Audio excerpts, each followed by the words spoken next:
জুমার দিনের প্রথম সুন্নত হচ্ছে জুমার দিনের ফজরের নামাজটা জামাতে পড়া।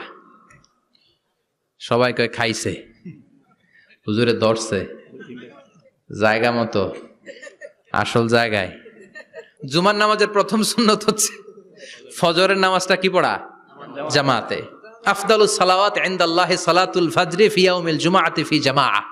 বিশ্বনবী বললেন জুমার নামাজের 15টা সুন্নত মুখস্থ রাখতে হবে। 1 নাম্বার সুন্নত ফজরের সালাত জামাতে পড়তে হবে। 2 নামাজ মুনাফিকদের কাছে সবচেয়ে কঠিন, একটা হচ্ছে ফজরের নামাজ আর একটা এশার নামাজ। এক আলেমকে জিজ্ঞেস করা হলো ফজরের বাতাসটা এত ঠান্ডা আর স্নিগ্ধ কেন? আলেম উত্তর দিয়েছিল, কারণ ফজরের বাতাসে মুনাফিকদের নাকের দুর্গন্ধ মিশে না। ফজরের বাতাসটা স্নিগ্ধ, ফজরের সময় আল্লাহওয়ালাদের আনাগোনা, মুসল্লিদের আনাগোনা, ইসলামের পক্ষের শক্তির আনাগোনা। চিল্লায় বলেন ঠিক কিনা? মসজিদে নববীতে জুমার নামাজের দৃশ্য আর ফজরের নামাজের দৃশ্য